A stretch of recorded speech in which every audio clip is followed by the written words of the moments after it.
Ya Allah, Engkau yang mengatur rasa cinta dalam hati suamiku. Palingkan hati suami saya, bikin dia pusing kepalanya kalau dia tidak lihat saya 2 jam. Pulang lagi tiap 2 jam, pulang lagi. Nabi jelaskan, wanita yang baik itu adalah yang menyenangkan hati ketika dipandang suaminya. Bapak di rumah menyenangkan hati tidak istri kalau dipandang? Menjengkelkan. Mau tidur rasa 3 hari tidak dicuci dia pakai, kelihatan tali BH, bego, robek-robek dasternya, tidak sikat gigi masuk kamar, nonton TV angkat kakinya, makan kacang, pegang sinetron, nonton film India. Sudah itu dia bandingkan suaminya sama Sahrul Khan. Wah, terlalu tinggi tembakannya.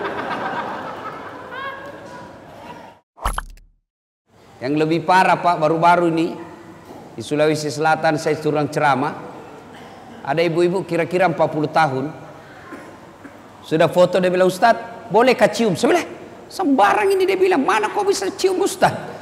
Dia bilang tidak nafsu. Saya bilang, biar tidak nafsu tidak boleh, kita bukan muhrim. Inilah pengaruhnya nih handphone. Jadi kalau dia bisa menimbulkan ria, maka dia menjadi setan. Jadi simpan dulu HP-nya Pak, kita simpan dulu dengar ceramah. Waqala idzan, Allah kemudian berfirman, bismillahirrahmanirrahim, innallaha wa malaikatahu yusalluna ala nabi ya ayyuhalladzina amanu sallu alaihi wa sallimu taslima. Sesungguhnya Allah dan para malaikatnya bersalawat kepada Rasulullah Muhammad sallallahu alaihi wasallam, maka wahai orang-orang yang beriman, bersalawatlah kalian kepada Rasulullah dengan sebaik-baik salawat. Sadaqallahul azim, Maha benar Allah dengan segala firman-Nya. Ibu bapak, saudara-saudara sekalian yang saya hormati, pada taklim kita kali ini saya akan memberikan oleh-oleh untuk kita amalkan dalam kehidupan sehari-hari. Karena kadangkala ada orang pulang pengajian tidak ada oleh-olehnya kecuali kue.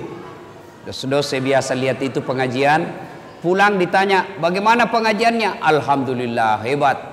Bagaimana ceramahnya? Jago memang itu Ustadz. Apa dia bilang? Saya sudah lupa. Ya.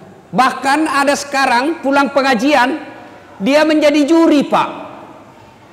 Pulang pengajian membanding-bandingkan saja Ustadz. Wah, itu kalau Ustadz itu yang ceramah hebat, tapi kalau ini yang satu bikin ngantuk. Itu datang dengar pengajian hanya menilai Ustadz, bukannya mengamalkan tapi menilai saja. Nah kali ini saya akan memberikan oleh-oleh untuk kita amalkan. Mudah-mudahan dalam kehidupan sehari-hari bisa diterapkan. Bapak, saudara-saudara sekalian, oleh-oleh kita hari ini yang pertama, biasakan kapan dan dimanapun selalu ada wudhu.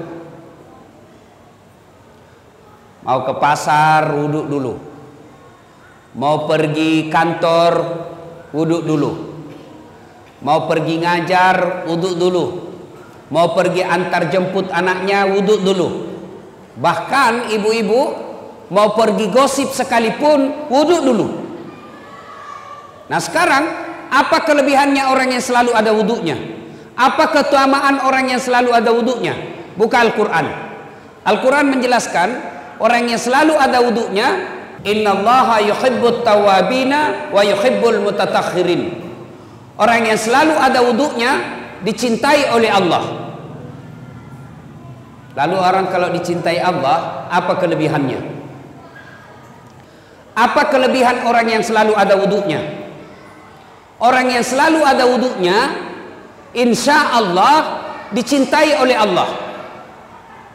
Lalu kalau Allah telah cinta kepada kita, apa kelebihannya? Orang yang dicintai Allah Pak, apapun dia minta pasti dikasih. Ya Allah, berikan saya kekayaan, dikabulkan. Ya Allah, sembuhkan penyakitku, dikasih. Kenapa? Sudah dicintai Allah. Namanya orang kalau dicinta, apa dia minta pasti dikasih. Contoh, ada anak muda lagi jatuh cinta sama cewek. Kebetulan ceweknya mata duitan. Dia bilang ceweknya, Kak, betul kau sayang saya? Betul. Kalau betul abang sayang saya, belikan saya pulsa. Tidak ada duitnya sang cowok, terpaksa dia pinjam sama temannya. Bos, pinjam dulu uangmu 100.000. Bulan depan saya ganti 200.000. Untuk apa? Daripada dia putuskan cintaku, biarlah saya ganti kau 200.000. Terpaksa pinjam duit. Untuk apa? Menyenangkan hati yang dicintai. Ustadz, saya selalu ada wudhu. Tiap hari saya ada wudhu, Ustadz. Tapi yang saya minta tidak dikasih. Percayalah, apa yang kita minta tidak baik buat kita.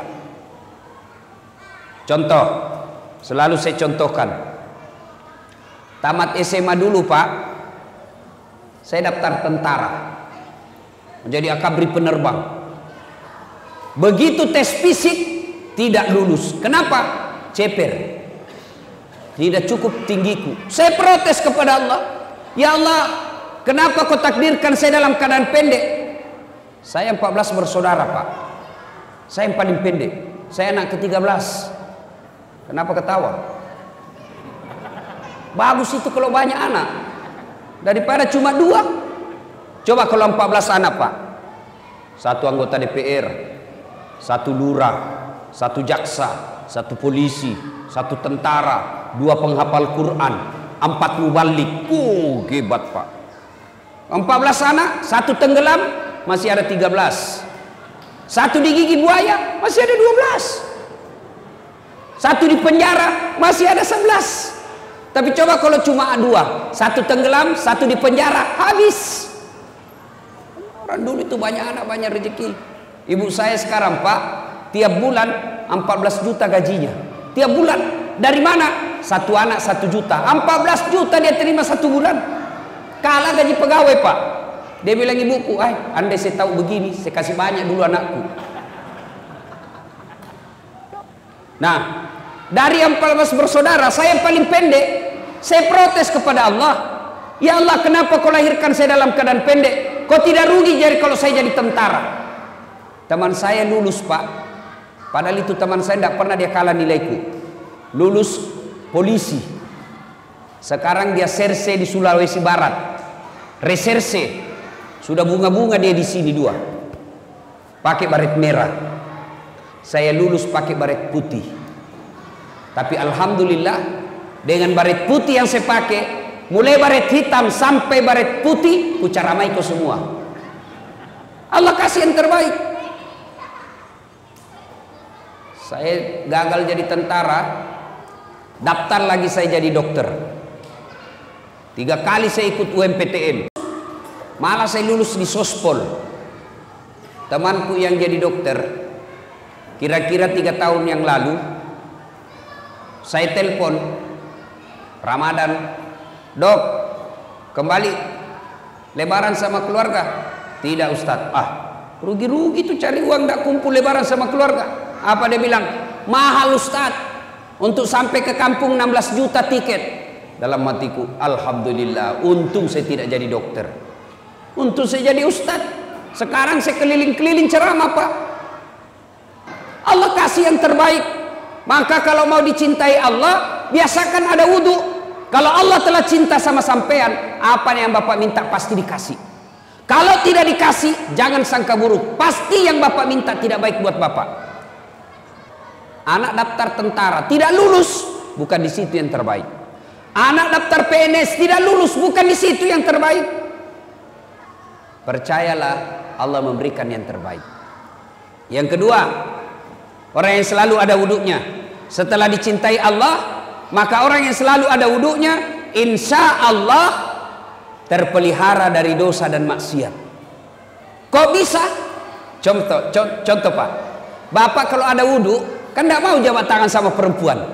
Coba lihat. Jangankan sama orang lain, sama istri sendiri kita tidak mau itu. Sudah wudhu, ada istri. Aja. Kajenekku. Jangan ada wudhuku. Padahal dengan istri, apalagi dengan orang lain.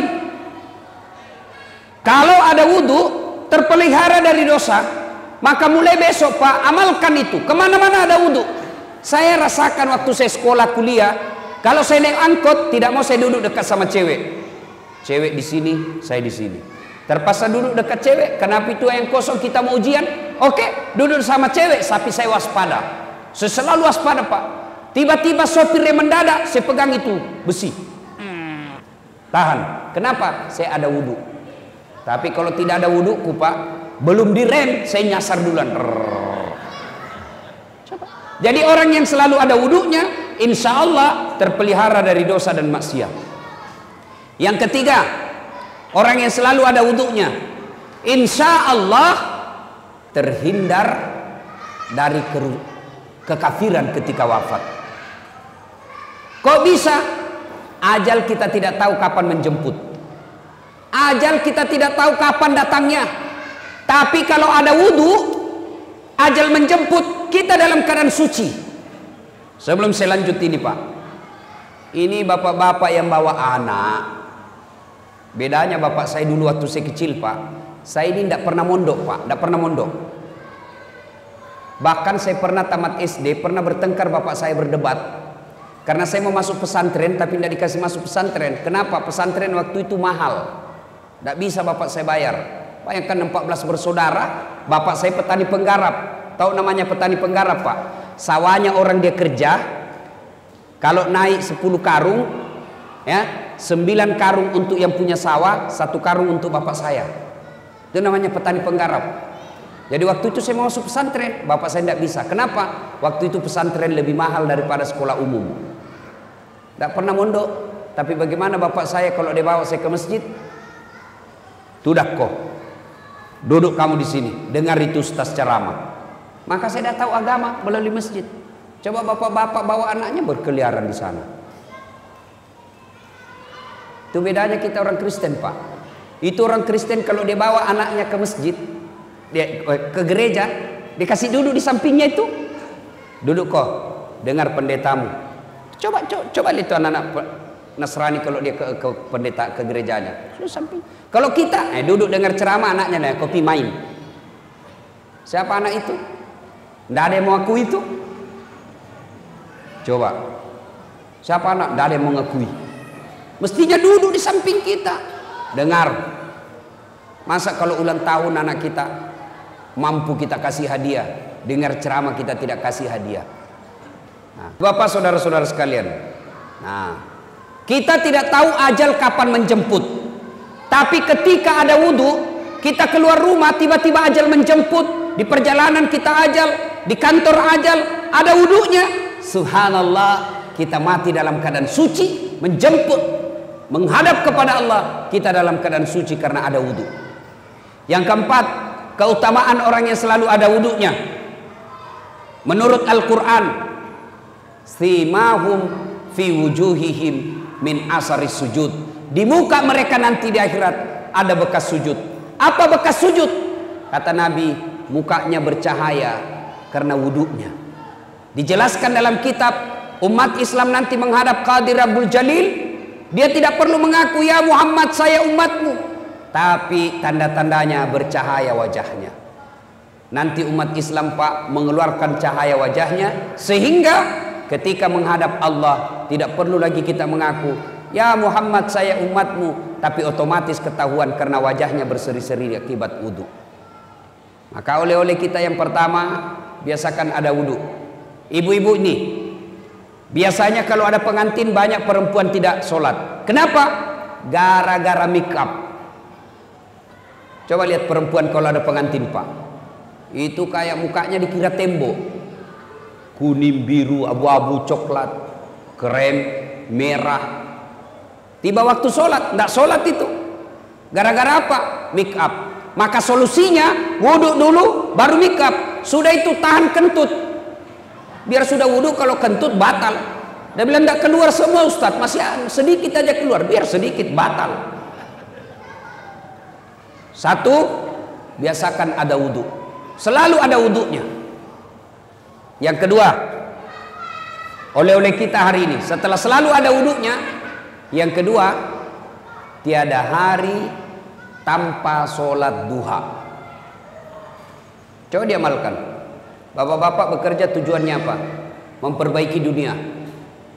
Merantau dari Jawa, merantau dari Sulawesi, datang ke sini untuk apa? Memperbaiki dunia. Lalu siapa yang punya dunia? Allah Subhanahu wa ta'ala.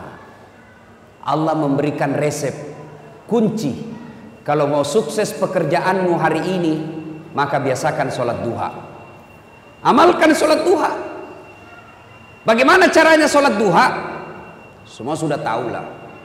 Waktunya aja yang berbeda.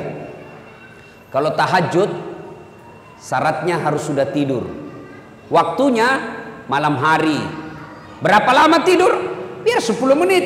Bapak tidur jam 12. Jam 12.15 menit bangun, sudah boleh sholat tahajud. Tapi waktu paling bagus sepertiga di akhir malam, kira-kira jam 4 subuh. Nah, itu paling bagus. Tapi kalau kita terbangun jam 1, boleh. Berapa rakaat? 2 sampai dengan 8. Artinya apa? 2 rakaat salam, 2 rakaat salam, 2 rakaat salam, 2 rakaat salam. Apa niatnya? Sudah. Sholli sunnatal tahajud, rakaataini lillahi ta'ala, Allahu Akbar. Saya niat sholat sunnah tahajud, 2 rakaat sunnah hukumnya bagi saya lillahi ta'ala, Allahu Akbar. Itu kalau sholat tahajud. Kalau sholat duha, waktunya pagi hari. Jam berapa? Jam 7 kira-kira sampai menjelang duhur, ya kira-kira setengah 12. Berapa rakaat? 2 sampai dengan 8. Boleh 2, boleh 4, boleh 6, lebih bagus 8. Bagaimana niatnya? Ini yang selalu jadi pertanyaannya Ibu Majelis Taklim. Apa niatnya? Niat itu tidak harus diucapkan, Pak. Niat itu tidak harus dilafazkan. Niat itu bahasa hati. Tanpa diucapkan Allah sudah tahu. Misal, Bapak wudhu, sudah ada dalam hati mau sholat duha, itulah niat. Tapi kalau mau diucapkan, boleh. Sholli sunnatal duha, rakaataini lillahi ta'ala, Allahu Akbar. Saya niat sholat sunnah duha, 2 rakaat sunnah hukumnya bagi saya lillahi ta'ala, Allahu Akbar. Sudah. Tidak hafal juga itu, ambil jalan pintas. Gimana caranya? Berdiri tegak, menghadap ke kiblat, baru bilang begini, Tuhan, sembahyang sunat duha ya, Allahu Akbar. Sudah. Yang ketawa, saya serius ini Pak. Sudah, 2 rakaat berikutnya ulang lagi, Tuhan, masih seperti yang tadi, Allahu Akbar. Sudah. Daripada tunggu hafal usalli, kalau tidak hafal Bapak tidak sholat. Boleh bahasa Indonesia, boleh. Kalau niat boleh bahasa apa saja. Bahasa Jawa monggo, bahasa Bugis silahkan, bahasa Indonesia boleh, bahasa Inggris kalau tahu niat. Tapi kalau takbir Allahu Akbar, sudah tidak boleh bahasa masing-masing. Kan pernah itu ada ulama di Jawa mengajarkan boleh sholat pakai bahasa masing-masing. Bagaimana kacaunya sholat dalam masjid kalau kita pakai bahasa masing-masing, Pak? Yang jadi imam pakai bahasa Arab, Allahu Akbar. Makmum datang orang Sulawesi, dia takbir pakai bahasa Bugis, Pungallahu ta'ala malopo.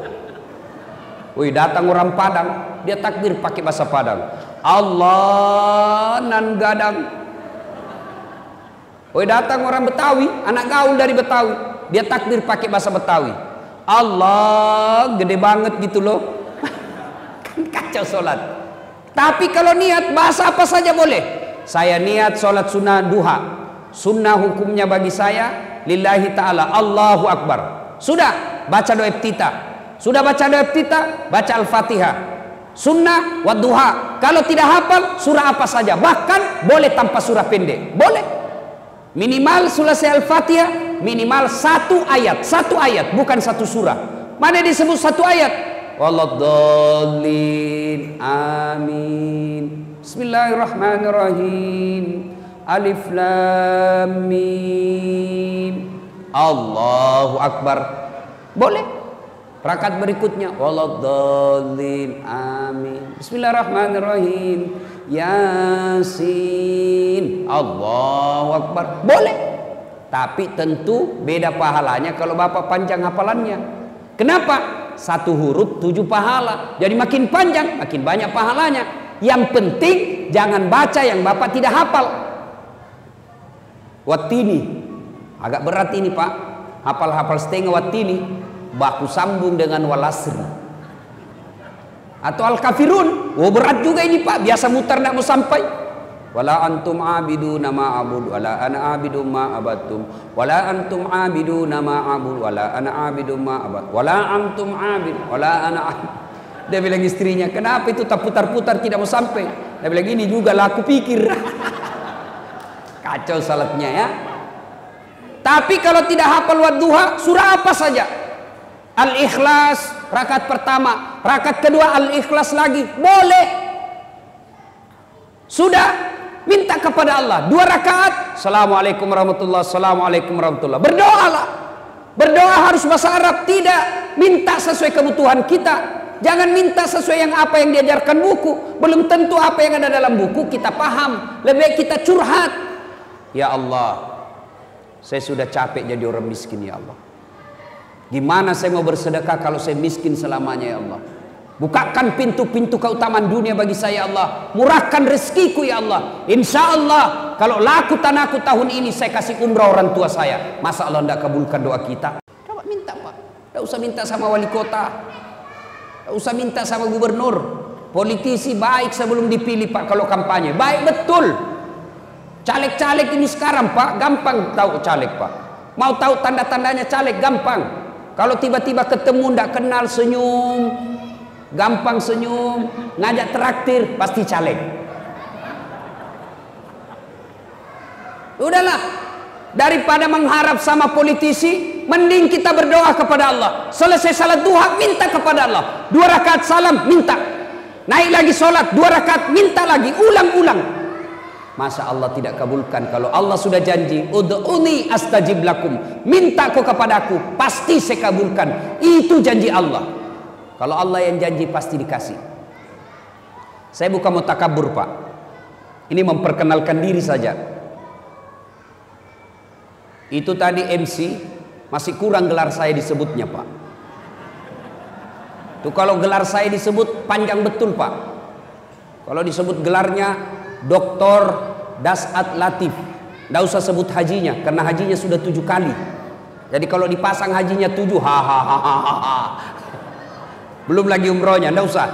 Dr. Dasat Latif, SOS, sarjana sosial, SAG, sarjana agama, MSI, Master Science, PhD, Philosophy of Doctor. 2 doktornya Pak, 2 sarjananya. Kok bisa? Sholat duha rumusnya. Dulu waktu saya sekolah Pak, SMA dan kuliah, kalau bunyi bel, istirahat.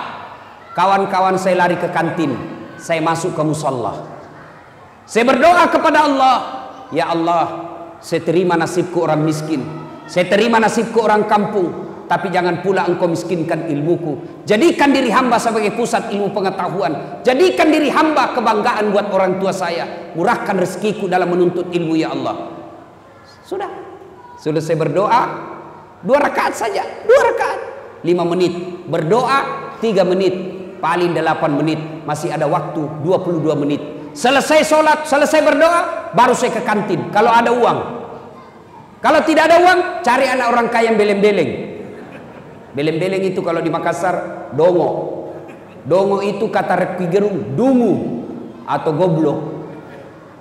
Karena anak-anak orang kaya rata-rata beleng-beleng. Dan saat ada PR, ada. Kerjakan dulu, gampang. Tapi belikan saya kue, barter. Sholat duha. Biasakan sholat duha. Kecil buat Allah kasih kita dunia. Apa susahnya Allah? Kasih dunia, sholat diperbaiki. Minta kepada Allah. Pak, saya pernah rasakan jadi cleaning service. Membersihkan toilet 4, travel terbesar di Makassar waktu itu, Jalan Mapanyuki. Saya bilang sama yang punya travel, tidak usah gaji saya, tapi kasih masuk namaku kalau ada undian umroh. Kasih masuk nama saya, tidak usah gaji. Sampai tutup itu kantor, tidak dapat saya Pak. Saya pernah menjadi pegawai catering, ngantar-ngantar nasi. Ya kalau catering mewah, ini catering abal-abal Pak. Jalan Harimau, lorong 77A, depan Masjid Baitul Aman. Situ ada catering, orang bau-bau, namanya Bapak Resa. Bapak Resa kasih kerja saya ngantar nasinya ke Jalan Sudirman. Semua bank-bank itu langganannya saya ngantar. Tidak usah gaji saya, kasih makan saya 2 bersaudara 1 hari, 2 kali saja, tidak usah kasih saya duit. Saya pernah menjadi loper koran, ngantar-ngantar koran, selesai sholat subuh pakai sepeda BMX, dicuri lagi sepedaku. Saya pernah keluar dari kelas belajar Pak, waktu itu saya kuliah.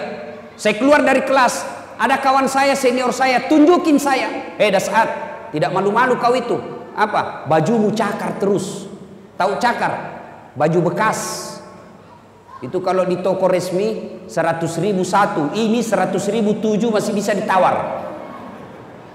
Saya tidak marah, saya cuma bilang, ya Allah, murahkan rezekiku, panjangkan umurku, supaya saya bisa berbuat baik sama ini orang.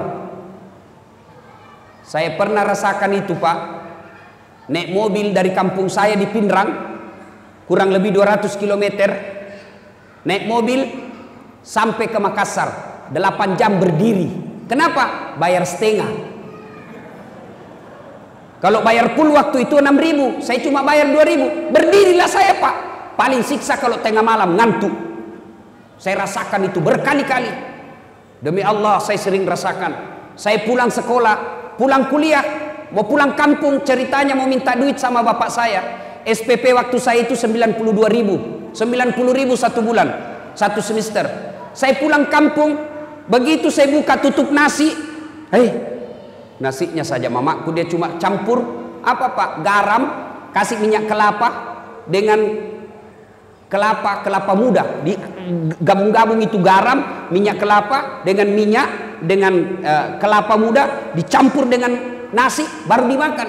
Saya bilang sama adekku, ndak usah kau minta uang pembayaran. Kalau kau minta, bapak berpikir ibu stres, belum tentu ada uangnya. Lebih baik kita senangkan perasaannya. Kenapa kau das? Tidak ji Pak, datang-datang saja. Padahal saya mau minta pembayaran, tidak jadi, saya pulang. Saya sering rasakan jalan kaki, tapi biiznillah, dengan izin Allah, tidak pernah lepas salat duhaku Pak. Saya pegang betul itu namanya salat duha untuk pintu dunia. Alhamdulillah.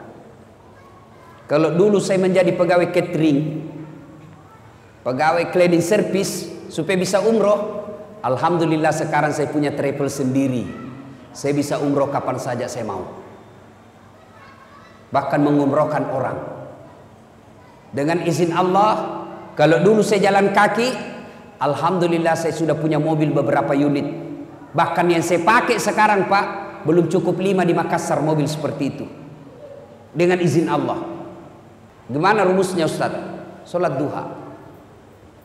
Jadi bapak kalau mau baik anaknya, suruh sholat duha, pelihara dengan baik. Ibu-ibu, mau bantu suami cari nafkah? Mau ibu? Mau?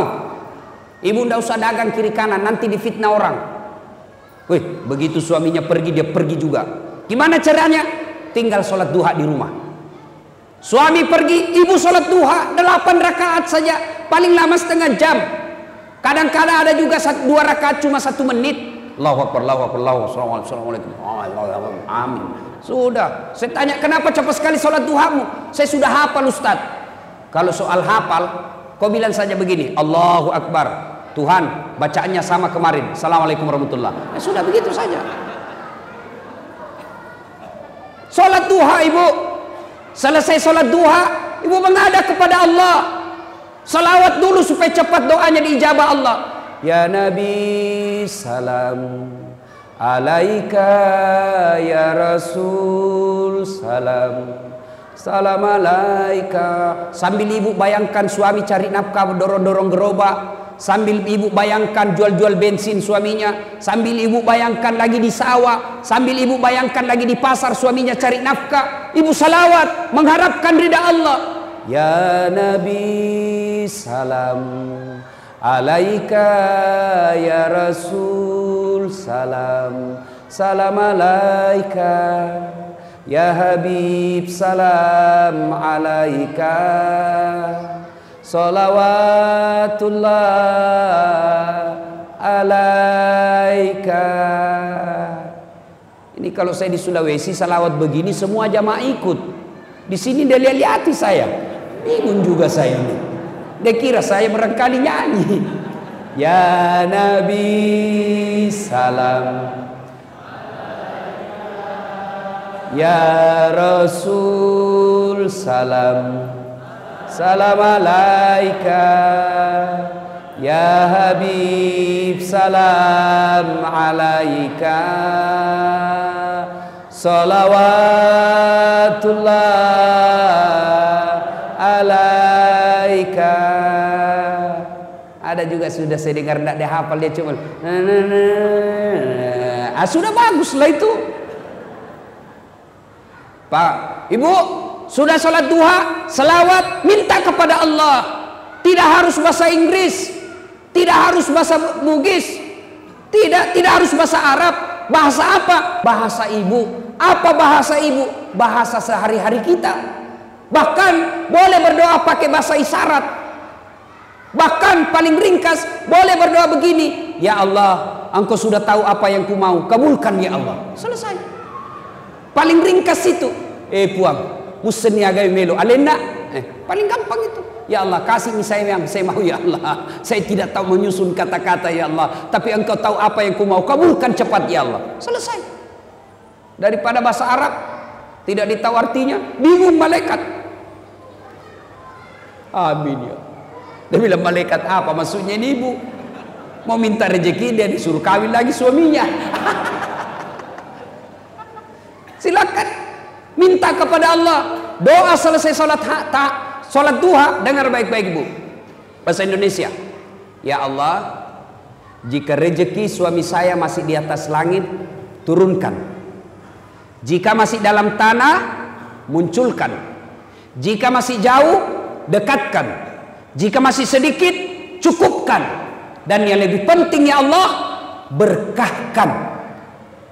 Coba. Selesai sholat duha, selesai berdoa, SMS suaminya. Pak, jangan menghalalkan segala cara. Jangan putus asa. Baru saja Bapak saya doakan dalam sholat duhaku. Insya Allah Bapak dapat rezeki hari ini. Masya Allah. Kita sebagai suami, bu, dengar baik-baik bu. Ini rahasia laki-laki. Dengar baik-baik bu, jangan kasih tahu yang tidak datang pengajian. Rahasia laki-laki, rahasia suami, itu kalau dapat SMS doa seperti itu, dia kasih lihat semua temannya. Saya kalau dapat SMS begitu, saya kasih lihat semua temanku, istri yang soleha. Coba lihat bagaimana kita mau poligami kalau istri baik begini. Iya Pak Tok? Iya. Bapak pernah di SMS begitu? Ibu-ibu pernah SMS suaminya begitu? Pernah? Paling SMS-nya, Pak, jangan lupa singgah beli beras. Pak, jangan lupa singgah beli telur. Padahal tentara suaminya singgah beli telur. SMS lah suaminya sekali-kali dengan doa. Bagaimana suami tidak mau cari ganti kalau ibu tidak pernah sholat duha? Suami tiba-tiba ada berita, bu, SMS temannya ibu, bu, saya lihat suaminya bonceng cewek, gelisah. Maka istri yang baik, dia bangun atau dia sholat duha, sholat hajat, minta pertolongan kepada Allah. Ya Allah, Engkau yang mengatur rasa cinta dalam hati suamiku. Palingkan hati suami saya, bikin dia pusing kepalanya kalau dia tidak lihat saya 2 jam. Pulang lagi tiap 2 jam, pulang lagi. Ya ibu, sholat duha. Pak, punya anak SMA, SMP, ajari sholat duha. Bapak harus tahu jam berapa istirahatnya. Istirahat anak, telepon dia Pak. Nah, sudah sholat duha? Belum Pak? Tutup ya. Sholat dulu nak ya. Sebentar Bapak telepon lagi. 10 menit kemudian telepon lagi. Jangan berhenti sebelum dia bilang sudah. Sudah. Kewajiban Bapak mengawasi anak sudah bagus. Coba. Bagaimana anaknya mau sholat duha, bapaknya aja tidak. Coba jangan remeh itu sholat Pak. Kecil buat Allah kasih Bapak. Apa susahnya Allah kasih yang kita mau? Kalau Allah yang mau kecil ini dunia, gimana caranya? Perbaiki sholat. Saya kasih logika sederhana. Ada enggak manusia tidak punya masalah Pak? Ada? Kira-kira ada di sini tidak punya masalah? Kalau saya lihat dari sana sampai sana dan di belakang, semua muka-muka penuh masalah. Cicilan belum lunas, mau punya anak, mau tambah istri. Masalahnya ini mau tambah istri. Tapi ibu juga jangan salahkan kalau suami mau nambah. Bagaimana kita tidak mau nambah Pak? Nabi jelaskan, wanita yang baik itu adalah yang menyenangkan hati ketika dipandang suaminya. Bapak di rumah menyenangkan hati tidak istri kalau dipandang? Menjengkelkan. Mau tidur rasa 3 hari tidak dicuci dia pakai. kelihatan tali BH, bego, robek-robek dasternya, ndak sikat gigi masuk kamar, nonton TV angkat kakinya, makan kacang, pegang sinetron, nonton film India. Sudah itu dia bandingkan suaminya sama Sahrul Khan. Wah, terlalu tinggi tembakannya. Gendut, malas masak, menguap aja kerjanya. Kita nonton cewek-cewek cantik di sinetron, kita lihat istri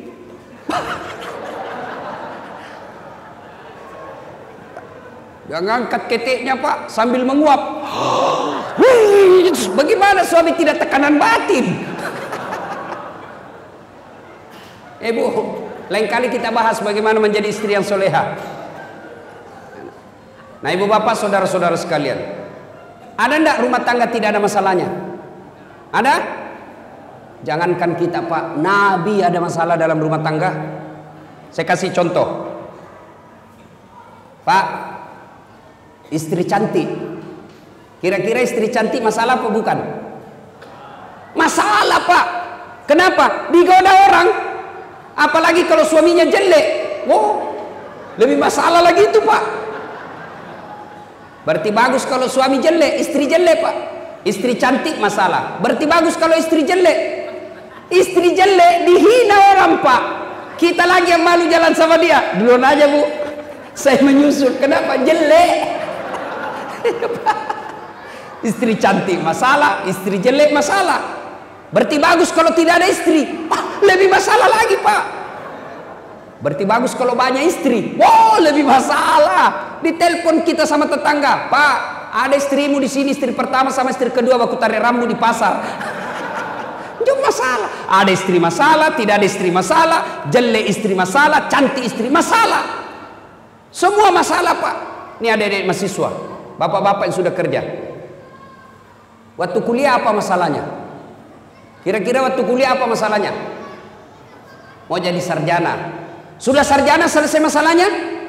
Belum. Mau dapat kerja pegawai. Sudah jadi pegawai selesai masalahnya? Belum. Muncul masalah baru. Mau cek kepala bagian. Sudah jadi kepala bagian selesai masalahnya? Tidak. Mau jadi kepala dinas. Sudah kepala dinas selesai masalahnya? Belum. Muncul masalah baru. Mau jadi sekda. Sudah jadi sekda selesai masalahnya? Tidak. Mau jadi bupati. Sudah jadi bupati selesai masalahnya? Tidak. 2 periode dong. Ayo. Sudah 2 periode selesai masalahnya? Belum. Mau jadi gubernur. Dulu apa masalahnya? Mau punya mobil. Sudah punya mobil selesai masalahnya? Tidak. Cicilannya kasih pusing. Sudah lunas selesai masalahnya? Tidak. Jelek lagi dilihat mobilnya. Tidak ada orang tidak ada masalahnya Pak. Ustadz tidak ada masalahnya? Banyak masalahnya Pak. Kadang-kala ditipu, kadang-kala diundang seadanya, diundang pakai motor tua. Saya pernah diundang jemput pakai Vespa tua Pak. Ribut sekali. Saya bilang, hehehe, kasih mati tuh motormu, kau ganggu komplek. Dia bilang kalau dikasih mati Ustaz tidak mau menyala. Motor tua Pak. Buru-buru Ustaz, naiklah saya. Tak, kipas-kipas saya punya sarung. Dia paksa jalan motornya, motor tua Vespa. Dalam hati saya, mati dia. Mati betul mesinnya. Pas mati, dia berdiri baru dia bilang, minta maaf Ustaz, tolong dulu dorong. Itu masalah Pak. Ustaz masalah, pegawai negeri masalah, tentara masalah, semua orang ada masalah. Nabi pun ada masalahnya. Dalam rumah tangga beliau pernah kelaparan 3 hari sehingga Hasan Hussein pucat. Lama tidak makan, cuma minum. Coba. Dalam rumah tangga romantis, Nabi pernah difitnah Aisyah selingkuh. Dalam rumah tangga kekeluargaan, beliau Rasulullah diusir oleh pamannya, pindah dari Mekah ke Madinah. Siapa yang usir? Abu Lahab dengan Abu Sofyan, sepupu satu kalinya Nabi. Coba. Semua ada masalah Pak, apalagi kita.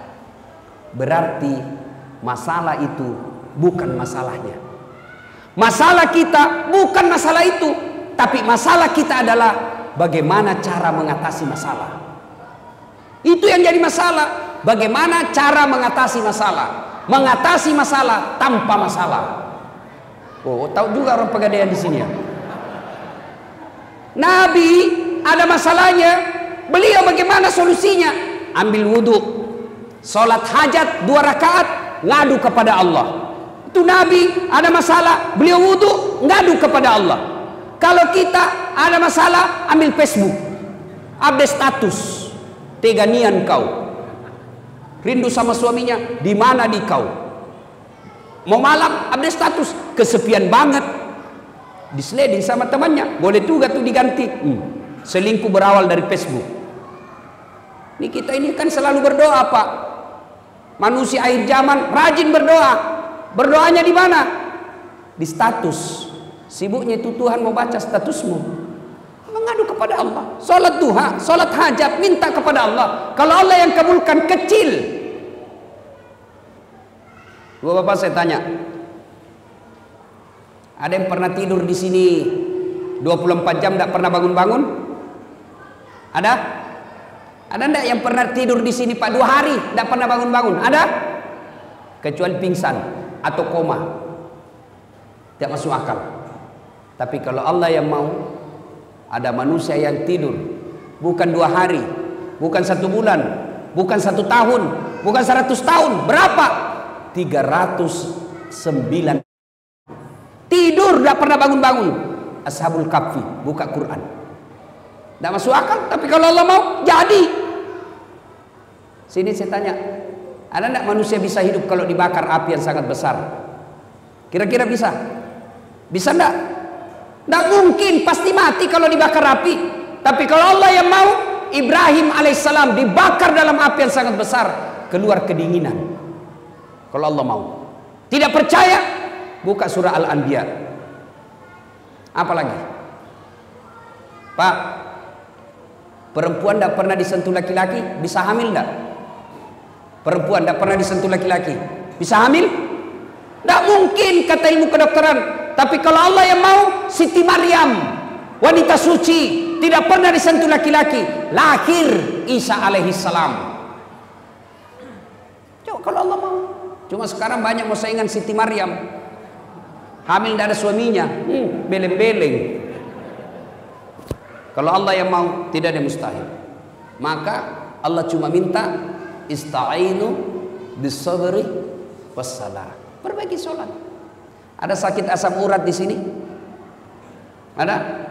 Prostat, kolesterol, gula, kecil buat Allah, kecil. Kecil buat Allah sembuhkan itu. Gimana caranya? Jangan ke dokter dulu, ngadu dulu kepada Allah dalam sholat tahajud, baru ke dokter. Memangnya dokter yang sembuhkan kita? Bukan dokter yang sembuhkan. Siapa yang sembuhkan? Allah. Kalau dokter yang sembuhkan, mestinya tidak ada dokter yang sakit. Tapi buktinya mantan Menteri Kesehatan Republik Indonesia meninggal gara-gara penyakit. Menteri Kesehatan, Pak, mestinya tidak sakit meninggalnya. Sakit, Pak. Kalau Allah mau, coba. Dan sampai detik ini, mohon maaf kalau ada dokter di sini, sampai detik ini saya belum pernah dokter yang hebat, ketemu dokter yang hebat. Kenapa? Begitu saya ke dokter, saya juga yang kasih tahu penyakitku. Iya toh? Assalamualaikum dok. Waalaikumsalam. Kenapa Ustaz? Mas Ustaz, kenapa Ki Ustaz? Ini tidak enak, serasa perutku menceret-menceret. Kenapa bisa? Dalam hatiku, urusanmu ke dokter kok. Tapi kan tidak. Dia tanya berapa berat badan, berapa umur. Kenapa? Beda umur, beda berat badan, beda dosis obat. Kenapa disuruh? Nah ini obat, datang lagi 3 hari akan datang. Kenapa? Apa dokter mau duit? Bukan. Kenapa? Mau dilihat efeknya ini obat, cocok apa tidak. Kalau tidak, ganti obat. Tapi Allah, tanpa Bapak beritahukan, Allah tahu apa penyakit Bapak. Maka lebih minta kepada Allah. Nah, kalau urusan dunia, adik-adik, kecil ini dunia. Kecil buat Allah kasih kamu insinyur, kecil buat Allah kasih mobil, kecil buat Allah lunasin utang. Caranya apa? Ngadu kepada Allah, sholat diperbaiki. Gimana mau baik dunia kita? Kita anggap renteng itu sholat. Tak mungkin. Jadi rumusnya perbaiki sholat. Mana mau sholat duha 5 waktunya saja bolong-bolong. Saya kasih contoh. Kenapa hidup kita tidak susah seperti ini? Susah betul lunas utang, susah punya rumah, susah punya mobil, susah punya anak yang baik. Kenapa? Karena kita jauhi Allah. Contoh, suatu ketika saya pergi mencukur, gunting rambut. Yang cukur saya antara laki-laki dengan perempuan. Tahu kan makhluk seperti ini? Calabai. Saya bilang wandu, wanita doraka. Laki bukan, perempuan bukan. ACDC. Makhluk seperti ini kan cerewet, Pak. Waktu dia cukur saya cerewet betul. Semua dia komentar. Saya diam-diam saja dengar. Nanti saya tersinggung waktu dia bilang, Ustadz, saya tidak percaya Tuhan Maha Pengasih. Langsung saya pukul tangannya. Hah? Sembarang dia bilang ini bencong. Kenapa bilang begitu? Kalau Tuhan Maha Pengasih, Ustadz, kenapa ada peminta-minta di jalan? Dalam hatiku, benar juga ini orang. Tapi tidak usah diajak ke debat. Apa gunanya jenis kelaminnya aja tidak jelas, bikin habis-habis kuota. Keluarlah saya. Pas saya keluar ketemu orang gondrong. Tahu gondrong kan? Saya panggil, ini jawabannya. Saya panggil itu gondrong, sini dulu. Kau ikut sama saya kasih kau 50. Ikutlah dia. Saya kembali ke salon itu. Assalamualaikum. Waalaikumsalam. Kenapa lagi Ustaz? Sini dulu, Deng. Saya tidak percaya ada tukang cukur di sini. Sembarang Ustaz bilang, itu barusan kayak syukur kau.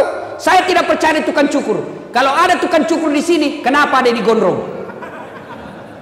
Begitulah kita, Pak. Dia bilang ini tukang cukur. Dia gondrong karena dia tidak datang. Coba kalau datang, saya gondol Ustaz. Gimana kita tidak punya masalah? Kita tidak pernah datang kepada Allah. Kita berdoa, ya Allah perbaiki hidupku, ya Allah muliakan usiaku, ya Allah persempurnakan hidupku, ya Allah angkat derajatku, ya Allah muliakan bisnisku. Allah jawab, oke, sini kau kalau mau, hayya alal falah, sini saya kasih kau kemenangan. Tapi apa jawaban kita? Tunggu. Pantas hidup kita susah, Tuhan disuruh menunggu. Makanya Bapak perbaiki sholat, biar dia tidak insinyur. Kalau baik sholatnya aman dunianya, Pak. Tapi kalau tidak beres sholatnya, tinggi sekolahnya, kurang ajar. Coba lihat anak-anak sekarang, Pak. Sopan sama cowoknya. Kalau sama cowoknya, terserah abang aja deh, saya ikut aja, mana yang abang menurut cocok. Itu sama pacarnya, sama bapaknya kurang ajar. Mana buktinya? Periksa HP-nya anak-anak bapak di rumah. Kira-kira siapa wallpapernya, Pak? Anak-anak bapak di rumah buka handphonenya, siapa gambarnya di sini? Gambarnya bapaknya. Anak mahasiswa saya periksa. Wih, gagah betul cowoknya, Pak. Wih, gagahnya cowokmu, Dek. Dia bilang, enggak, galungnya ini Ustaz. Siapa ini? Lee Min Ho. Oh, siapa ini Lee Min Ho? Artis Korea. Oh, artis. Dia kenal kok? Tidak, Ustaz. Pernah kau di SMS? Tidak. Pernah kau dikirimi pulsa? Tidak. Bodoh. Ganti itu.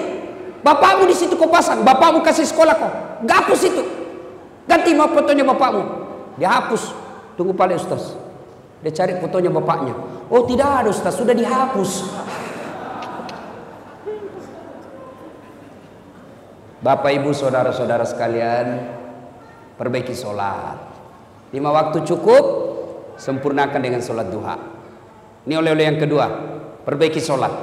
Yang ketiga, tiada hari tanpa bertaubat. Taubat itu apa berkaitan dengan dosa? Tidak. Kalau taubat hanya berkaitan dosa, maka Nabi tidak usah bertaubat. Nabi tidak perlu istighfar. Kenapa? Nabi tidak punya dosa. Bahkan dijamin oleh Allah, ya Muhammad, kalau ada dosamu, aku telah ampuni dosa-dosamu. Tapi apakah Nabi tidak pernah istighfar? Sekali beliau duduk, 100 kali istighfar. Astagfirullahaladzim. La ilaha illa anta subhanaka inni kuntu minadz dzalimin. Satu ketika Imam Ahmad tahu, Pak? Muridnya Imam Syafi'i. Imam Syafi'i mengajarkan kunut, Imam Ahmad tidak. Suatu ketika Imam Ahmad bercerita, saya tidak tahu kenapa saya rindu sekali mau ke Basrah. Tinggal di Baghdad, ibu kota Irak, tapi mau sekali ke Basrah.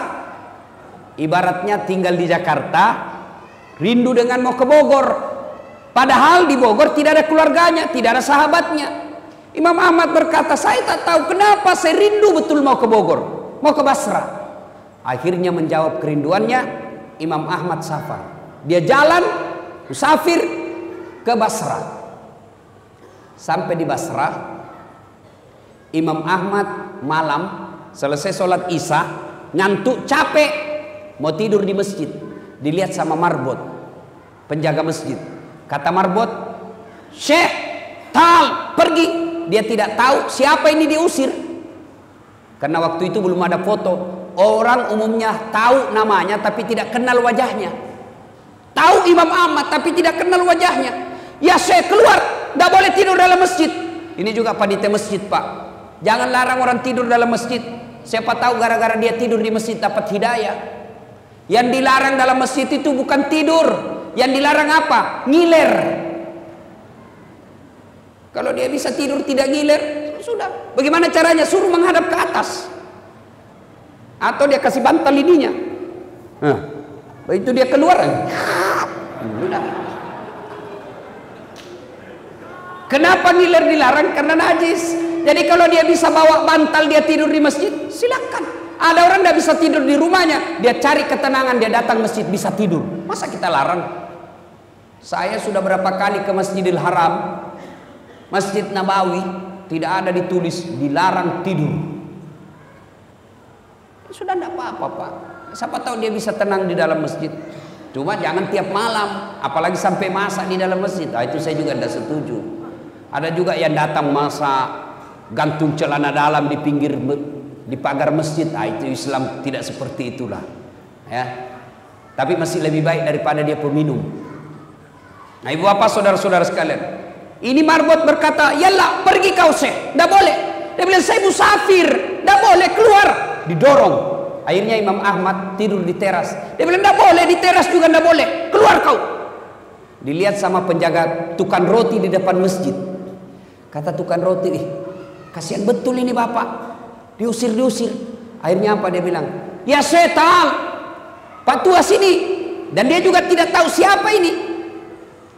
Syekh, kalau mau tidur di rumah sempit, silakan ikut di rumah saya. Tapi rumah saya sempit, silakan. Pergilah Imam Ahmad tidur. Pagi hari ada yang menarik perhatiannya Imam Ahmad. Apa itu? Ini tukang roti. Selama dia bikin roti, kalimat istighfar yang keluar dari mulutnya. Dia ngambil terigu, astagfirullah. Dia kasih air, astagfirullah. Dia ulek-ulek, astagfirullah, astagfirullah, astagfirullah. Dia iris-iris, astagfirullah, astagfirullah, astagfirullah. Dia panasi, astagfirullah. Imam Ahmad berpikir, wih, hebat ini. Banyaknya istighfarnya satu kali kue. Dia datangi tuh orang tua pembikin kue. "Pak, Bapak sudah lama begini." "Ya, alhamdulillah sudah lebih 30 tahun." "Apa yang Bapak dapat dengan kalimat istighfar?" Dengar jawabannya, Pak. "Alhamdulillah, sepertinya semua keinginan saya Allah kabulkan. Apa yang saya minta Allah kasih." Dia ingat ini penjual roti. Ada satu yang belum aku dapat. Apa? Semenjak saya tahu, saya selalu berdoa, "Ya Allah, jangan mati saya, jangan kau cabut rohku sebelum ketemu Imam Ahmad." Ternyata Imam Ahmad lah yang ada di depannya.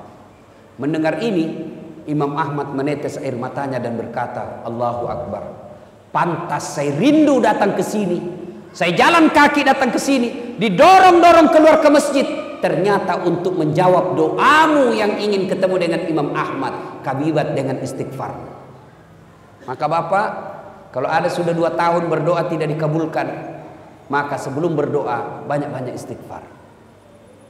Astaghfirullah Rabbal baraya, astaghfirullah minal khataya. Coba ibu-ibu, kalau suaminya marah, "Mama, astaghfirullah Rabbal." Naik suaranya suami, "Astaghfirullah." Oh, itu insya Allah. Bapak juga kalau istri sudah istighfar, mestinya bapak kuling daun. Tambah kurang ajar. Wah, itu bapak kesurupan namanya itu. Coba istighfar, Pak. Salah satu senjata melawan setan, kalimat istighfar. Nabi pernah dialog dengan iblis. Iblis, kalimat apa yang paling kau takuti di antara kami? Nabi bertanya, apa yang paling kau takuti di antara kami? Iblis menjawab, kalimat istighfar. Kenapa? Setengah mati aku suruh kau berdosa, setengah mati ku kumpul-kumpul dosamu, ternyata dengan kalimat istighfar habis lagi. Maka Bapak biasakan itu sambil duduk istighfar. Astagfirullah, astagfirullah, astagfirullah, astagfirullah. Ibu-ibu sambil nunggu anaknya jemput sekolah, duduk sambil istighfar. Insyaallah istighfar menghapus dosa, mempercepat dikabulkannya doa. Ibu bapak saudara-saudara sekalian, banyak hal yang ingin kita sampaikan, tapi waktu yang terbatas. Inilah tausiah kita ulang. Oleh-oleh kita hari ini, biasakan kapan dan dimanapun selalu ada wudhu. Yang kedua, tiada hari tanpa sholat duha. Sempurnakan sholat 5 waktu, lengkapi dengan sholat-sholat sunnah. Dan yang ketiga, tiada hari tanpa istighfar atau bertobat. Mudah-mudahan mampu kita amalkan ini. Kalau 3 hal ini kita amalkan, janji Allah, maqamam mahmuda, saya angkat derajatmu, derajat di dunia, insya Allah derajat di akhirat kelak. Ibu bapak saudara-saudara sekalian, inilah tausiah kita, mudah-mudahan ada manfaat. Lebih dan kurang